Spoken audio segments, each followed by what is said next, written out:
आपने थंबनेल में बिल्कुल सही पढ़ा। ये 8 पॉइंट्स दिलाएंगे एडमिशन ऑफ पार्टनर में 8 मार्क्स पक्के। मैं Anuj Gupta, channel host accounts possible with Anuj sir and director of turning point, आपका स्वागत करता हूं।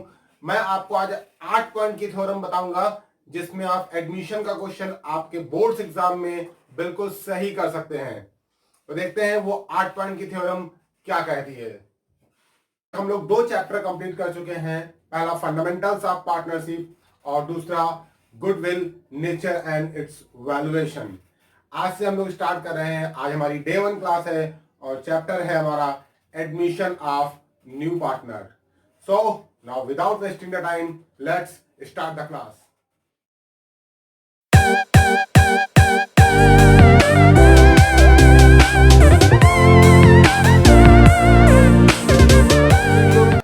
बने रहिएगा। अभी हम आपको पहले बताएंगे what is the definition of admission of partner और उसके बाद हम आपको देंगे 8 पॉइंट थ्योरम जिसमें 8 पॉइंट ऐसे होंगे जिन्हें आप फॉलो करके एडमिशन का क्वेश्चन पूरी तरीके से सही कर सकते हैं।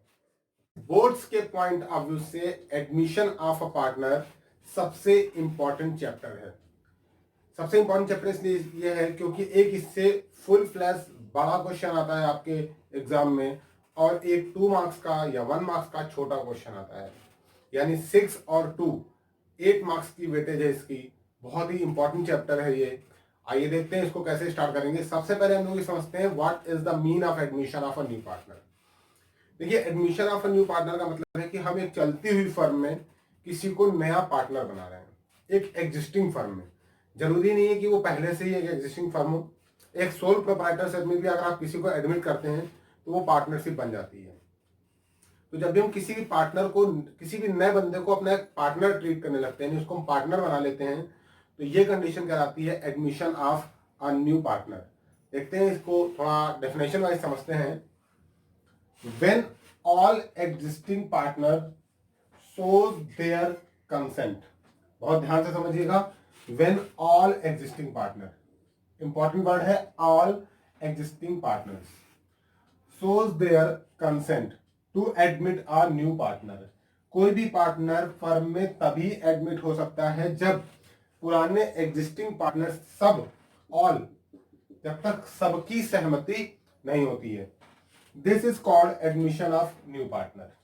अब यहां पर होता क्या है, जैसे मान लीजिए ए और बी पार्टनर है, तो जब तक ए और बी दोनों एग्री नहीं करेंगे तब तक एक नया पार्टनर फर्म में एडमिट नहीं हो सकता है। अगर 5 पार्टनर है तो 5 के पांचों को एग्री होना पड़ेगा। अगर 49 पार्टनर है तो पूरे 49 का कंसेंट चाहिए, तभी 50th पार्टनर यानी 50वां पार्टनर फर्म में एडमिट हो सकता है।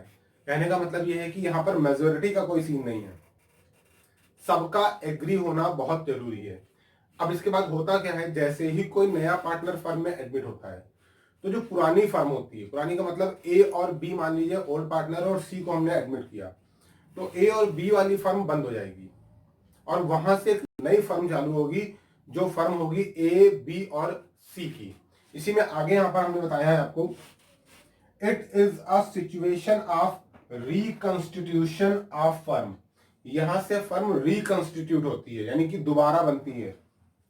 Because old firm gets dissolved, पुरानी फर्म ऑटोमेटिक डिसॉल्व हो जाएगी, खत्म हो जाएगी। And a new firm came into force, और एक नई फर्म फोर्स में आएगी, यानी कि पुरानी वाली फर्म बंद हो गई है और यहां से एक नई फर्म स्टार्ट हो गई है।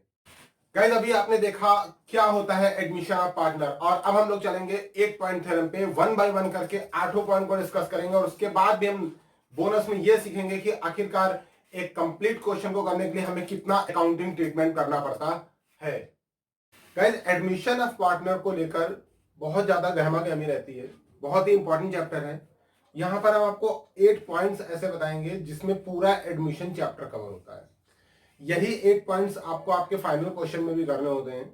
ये 8 पॉइंट्स क्या है, ये है एक्चुअली में किसी भी पार्टनर के आने पर एक फर्म में क्या इफेक्ट पड़ता है। ये 8 पॉइंट्स आप अपनी नोटबुक में कहीं नोट कर लें, क्योंकि इन्हीं 8 पॉइंट्स पे आपका पूरा एडमिशन ऑफ पार्टनर बेस्ड है। पहला पॉइंट है आपका effect to the firm when a new partner is admitted. इसमें पहला पॉइंट है, a new partner can't be admitted, एक नया पार्टनर तब तक एडमिट नहीं किया जा सकता है जब तक ऑल पार्टनर्स की कंसेंट ना मिल जाए, without the consent of all partners. तो ये पहला पॉइंट है, इसे आप नोट करें। अ new partner can't be admitted without the consent of all partners. All partners की कंसेंट के बिना एक नया पार्टनर फर्म में नहीं आ सकता है। दूसरा पॉइंट यह है कि जब सभी पार्टनर्स अपनी कंसेंट दे देते हैं तो पार्टनर जो आ रहा होगा वो अपने हिस्से के लिए अपनी कैपिटल ला रहा होगा, और वो कैपिटल कैश में भी हो सकती है और काइंड में भी हो सकती है। तो दूसरा पॉइंट है, new partner brings his or her share of capital in form of cash or kind. कोई भी पार्टनर जब फर्म में एडमिट होगा तो वो अपने हिस्से की कैपिटल लाएगा वो अपने हिस्से की कैपिटल लाएगा, कैश में ला सकता है और काइंड में ला सकता है। तीसरा पॉइंट सबसे important, when a new partner is admitted, मैं बार बार बोल रहा हूं अपने हिस्से की कैपिटल लाएगा। यहां पर उसका हिस्सा क्या है ये यहां पर आपको समझाया जा रहा है। When a new partner is admitted, he or she gets some part of share in profit। ये समझिएगा, some part of share in profit, यानी अब जब वो एडमिट हो गया है तो आने वाले सालों में जो भी प्रॉफिट होगा उस प्रॉफिट में उसको भी हिस्सा दिया जाएगा। यानी अभी तक जो प्रॉफिट होता था वो ए और बी बांटते थे, लेकिन अब प्रॉफिट ए बी और सी तीनों बांटेंगे, यानी सी को भी कहीं ना कहीं प्रॉफिट में हिस्सा दिया जाएगा। Part of share in profit due to this old existing partners, तो जो ओल्ड पार्टनर्स थे sacrifice some part of share of profit, तो ओल्ड वालों को कुछ ना कुछ अपना हिस्सा सी के लिए सैक्रिफाइस करना पड़ेगा। यानी ओल्ड पार्टनर्स न्यू पार्टनर्स के लिए अपने प्रॉफिट का कोई ना कोई हिस्सा सैक्रिफाइस करेंगे, क्योंकि एक नया पार्टनर आ गया है और अब प्रॉफिट तीनों में बटेगा, पहले दो में बटता था। In favour of new partner, that is we have to calculate NPSR, बहुत इंपॉर्टेंट चीज है। अब हमको यहां पर new profit sharing ratio NPSR calculate करना पड़ेगा एंड सैक्रिफाई रेशियो।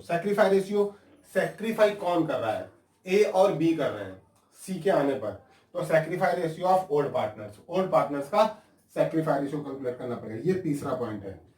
चौथे पॉइंट पे आते हैं, when old existing partners sacrifice their share of profit to new partner, जब ओल्ड पार्टनर्स नए पार्टनर्स के लिए अपना हिस्सा सैक्रिफाई कर रहे हैं। देखिए मैंने आपको बताया ना, दो पार्टनर्स थे तो दो में प्रॉफिट बढ़ता था, अब तीन हो गए तो वही प्रॉफिट अब तीनों में बटेगा। तीनों में बटने का मतलब है कहीं ना कहीं ए और बी ने अपने प्रॉफिट को छोड़ा होगा, तभी तो सी को मिल रहा है। तो यहां पर when old existing partners sacrifice their share of profit to new partner brings premium for goodwill। यहां पर नया पार्टनर प्रीमियम फॉर गुडविल भी लेके आता है, ठीक, एज कंपनसेशन, ये एक इंपॉर्टेंट टर्म है, as compensation to old partners in sacrifice ratio. यानी कि अब जब भी कोई नया पार्टनर फर्म में आएगा तो वो दो चीजें लेके आएगा। पहली चीज वो लेके आएगा कैपिटल, और दूसरी चीज लेके आएगा वो premium for goodwill. Capital firm में बनी रहेगी और premium for goodwill old partners आपस में सैक्रिफाई रेशियो में बांट लेंगे, क्योंकि प्रीमियम फॉर गुडविल जो होती है वो एक तरीके से कंपनसेशन होता है। ठीक, ये हो गए आपके 4 पॉइंट। अभी आपको 4 पॉइंट और बताएंगे। 8 पॉइंट के थ्योरम में पूरा एडमिशन इन्हीं 8 पॉइंट्स के चारों पॉइंट पे, जैसा कि अभी आपको बताया था कि किसी भी पार्टनर के आने पर पुरानी फर्म पहले से बंद हो जाती है और एक नई फर्म फोर्स में आती है। पुरानी फर्म के बंद हो जाने पर और नई फर्म के फोर्स पे आने पे फर्म की सभी असेट्स और लायबिलिटीज को रीवैल्यूड किया जाता है और रीअसेस किया जाता है। यह है आपका छठा पॉइंट, यह है आपका 5वां point.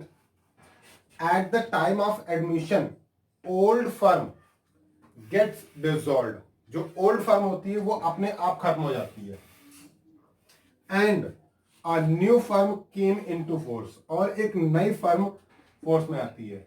Hence we have to revalued assets and reassess liabilities. इसलिए हमको फर्म की असेट्स को रीवैल्यूट करना पड़ता है और लाइबिलिटीज को भी रीअसेस करना पड़ता है, और इसके लिए हमें एक रीवैल्यूएशन अकाउंट बनाना पड़ता है। एक रीवैल्यूएशन अकाउंट बनेगा। रीवैल्यूएशन का मतलब होता है revaluation of assets and liabilities.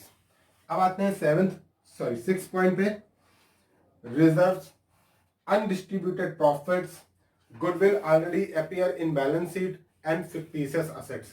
कहने का ये मतलब है कि किसी भी पार्टनर के आने से पहले हमने जितना भी कमाया था या जितना भी कमा के रखा हुआ था वो सभी ओल्ड पार्टनर्स उसको पहले ही बांट लेंगे, और अगर वो नहीं बांटेंगे तो उस बचे हुए प्रॉफिट पे नए वाले पार्टनर का भी हिस्सा लग जाएगा। इसलिए किसी भी पार्टनर के आने से पहले फर्म में जितने भी रिजर्व्स होते हैं, जितने भी प्रॉफिट्स होते हैं, जितने भी फिक्टिशियस असेट्स होती हैं, या कोई गुडविल अगर फर्म में ऑलरेडी दिखा रखी है तो उन सबको हम पहले ही हटा देते हैं। पहले ही हटा देने का मतलब है कि पार्टनर्स उन्हें पहले ही बांट लेते हैं, पुराने वाले। नए पार्टनर को उसमें कोई भी हिस्सा नहीं दिया जाता है। देखिए, reserves, undistributed profits, goodwill already appear in balance sheet, fictitious assets are distributed by old partners, before admission of new partner, because they are earned before admission and new partner have no right over them। ये सभी चीजें admission होने के पहले कमाई गई थी। तो एडमिशन होने के पहले कमाए जाने पर जो पहले के पार्टनर हैं, इसमें सिर्फ उन्हीं लोगों का अधिकार होगा। नए पार्टनर को उन पुराने प्रॉफिट्स में किसी भी तरीके का राइट नहीं है। इसलिए उसके आने से पहले ही हम इन सभी चीजों को डिस्ट्रीब्यूट कर लेंगे। अभी आपके 2 पॉइंट और बच्चे हैं, पॉइंट नंबर 7 और पॉइंट नंबर 8। आते हैं 7वें और 8वें पॉइंट पे। 7वां पॉइंट बहुत इंपॉर्टेंट है, इसको समझिएगा। Preparation of partners capital account. जब कोई नया पार्टनर फर्म में आ जाता है तो रीवैल्यूएशन अकाउंट बनाने के बाद हम पार्टनर्स की कैपिटल अकाउंट बनाते हैं। पार्टनर्स का कैपिटल अकाउंट बनाने के बाद नए पार्टनर की कैपिटल के अकॉर्डिंग सबकी कैपिटल को एडजस्ट कर दिया जाता है। सबसे इंपॉर्टेंट टॉपिक है पूरे एडमिशन का, adjustment of partners capital according to new partners capital. Adjustment of capital according to new partners capital. New partner के कैपिटल के अकॉर्डिंग सबकी कैपिटल को एडजस्ट करना, यानी नया पार्टनर जितनी कैपिटल आया और जितने हिस्से के लिए आया है उसी के हिसाब से हर एक की कैपिटल को एडजस्ट करना, यह है सबसे इंपॉर्टेंट टॉपिक। और आखिरी में आप लोग 8वां पॉइंट है preparation of new firms balance sheet. नए पार्टनर के आ जाने के बाद एक नई बैलेंस शीट बनाई जाती है जिसको हम लोग न्यू फर्म की बैलेंस शीट कहते हैं। तो ये है पूरी स्ट्रेटजी। अब आपको 1 बाय 1 करके सभी चीजें बताते हैं कि आपको एक फुल फ्लैश क्वेश्चन में कितनी चीजें अपनी तरफ से करनी होंगी, यानी कितना अकाउंटिंग ट्रीटमेंट आपको करना होगा। ये भी बताया है एडमिशन ऑफ पार्टनर बहुत ही इंपॉर्टेंट चैप्टर है। अगर हम इसके अकाउंटिंग ट्रीटमेंट के बारे में देखें तो हमें एक फुल फ्लैश क्वेश्चन में, यानी एक बड़े क्वेश्चन में जो आता है 6 से 8 मार्क्स के बीच का, उसमें हमको कितना सारा अकाउंटिंग ट्रीटमेंट करना होता है। स्टार्टिंग से अगर देखते हैं तो हमें कुछ स्टेप्स हैं जो कंपलसरी करने ही होते हैं, यानी इतनी चीजों को हमें एक क्वेश्चन में फॉलो करना होता है। इसमें सबसे पहला पॉइंट आता है accounting treatment when a new partner is admitted. पहला पॉइंट है calculation of new profit sharing ratio and sacrifice ratio. सबसे पहले क्वेश्चन में हमको यही फाइंड करना होता है, एनपीएसआर यानी new profit sharing ratio and sacrifice ratio. दूसरा काम हमें इसमें करना होता है accounting treatment for capital and premium for goodwill brought by new partner. नया पार्टनर जो कैपिटल ला रहा है उसका, और नया पार्टनर कंपनसेशन के तरीके से जो प्रीमियम फॉर गुडविल ला रहा है उसका अकाउंटिंग ट्रीटमेंट करना होता है। इसके बहुत सारे मेथड्स होते हैं। तीसरा है प्रिपरेशन ऑफ रीवैल्यूएशन अकाउंट। किसी भी पार्टनर के आने पर, मैंने भी आपको बताया था, असेट्स और लायबिलिटीज को रीवैल्यूड एंड रीअसेस किया जाता है। उसके लिए हमें एक रीवैल्यूएशन अकाउंट बनाना पड़ता है। चौथा पॉइंट है accounting treatment of undistributed profits and reserve. जितने भी अनडिस्ट्रीब्यूटेड प्रॉफिट्स या रिजर्व हैं उनका अकाउंटिंग ट्रीटमेंट करना होता है किसी भी पार्टनर के एडमिट होने से पहले। पांचवा अकाउंटिंग ट्रीटमेंट आपको करना होगा, पार्टनर्स कैपिटल अकाउंट बनाना होगा, यानी सभी नए पार्टनर्स को इंक्लूड करके पार्टनर्स का capital account and adjustment of capital. छठा और आखिरी काम आपको करना होगा, preparation of new firms balance sheet.